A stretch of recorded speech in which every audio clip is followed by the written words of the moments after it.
আজকে আমাদের অভিজ্ঞ গাইনোকোলজিস্ট ডাক্তার জয়শ্রী সাহা ম্যামের আলোচনায় জানব গর্ভ অবস্থায় কোন কোন খাবারে হিমোগ্লোবিন বাড়ে।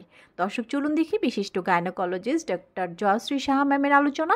তার আগে দর্শক গর্ভ অবস্থায় বিভিন্ন গাইনোকোলজিস্টদের এমন আরও অনেক গুরুত্বপূর্ণ টিপস অ্যাডভাইস পেতে কর্সেল বাংলাদেশ ইউটিউব চ্যানেলটি সাবস্ক্রাইব করুন।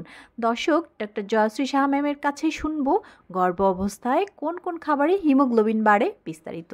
হিমোগ্লোবিন 10, তার মানে হচ্ছে তোমার একটু রক্ত শূন্যতা হচ্ছে। প্রেগন্যান্সিতে আসলে আমরা 10-এর নিচে হিমোগ্লোবিন গেলেই একটু চিন্তায় পড়ে যাই, যেটাকে আমরা বলি মাইল্ড অ্যানিমিয়া। তো তোমাকে এখন আয়রনযুক্ত খাবারগুলো একটু বেশি করে খেতে হবে। আমরা জানি যে কোন খাবারগুলোতে আয়রন বেশি থাকে, যেমন ধরো যেসব ফলগুলো কেটে রাখলে কালো হয়ে যায়, যেমন আপেল, পেয়ারা, এই ধরনের ফল। আর তার সঙ্গে তুমি প্রতিদিন একটা করে ডিম খাও। তারপর কলিজা যদি খেতে পারো, মাংসের কলিজা, তুমি হচ্ছে সপ্তাহে 2 দিন 3 দিন করে মাংসের কলিজা খাও। তারপর হচ্ছে কলা, হ্যাঁ, মানে বিভিন্ন ধরনের ফ্রুটস এবং শাকসবজি, এগুলো কিন্তু আয়রনের খুব ভালো একটা সোর্স। তুমি কচু শাক এগুলো খেতে পারো। তারপর হচ্ছে তোমার বেদানা বা ডালিম, যেটাকে আমরা জানি, এটা কিন্তু খুব ভালো একটা আয়রন সোর্স। প্রতিদিন একটা করে ডালিম খেতে পারলে ভালো হয়।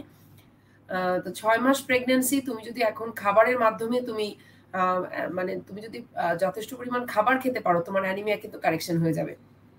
অনেকে প্রেগন্যান্সিতে খুব ভালো খেতে পারে না বা খাবার খেলেও সেটা অ্যাবজর্পশন হতে চায় না, তাদের জন্য আমরা আসলে মুখে আয়রন প্রিপারেশন আমরা কিছু প্রেসক্রাইব করি। যেমন বিভিন্ন আয়রনের প্রিপারেশন বাজারে কিনতে পাওয়া যায়, যেমন হিমোফিক্স এফজেড, তারপর ফেবিস প্লাস, এই ধরনের কোনো একটা ওষুধ তুমি রেগুলার খেতে পারো।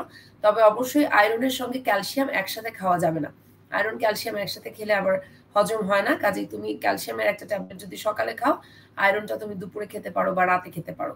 আর এর পরের মাসে আবার আমরা তোমাকে একটা হিমোগ্লোবিন চেক করে দেখতে পারি যে আসলে তোমার হিমোগ্লোবিনটা বাড়লো কিনা, নাকি আরো কমে যাচ্ছে। যদি তাই হয় তাহলে আমরা তোমাকে আয়রন ইনজেকশনও দিতে পারি। অনেকে আছে যে মুখে ওষুধ খেতে পারে না, অ্যাসিডিটি হয় বা খেলে আরো বেশি খারাপ লাগে, তখন এদের জন্য আমরা কিন্তু আয়রন ইনজেকশনও দিয়ে থাকি।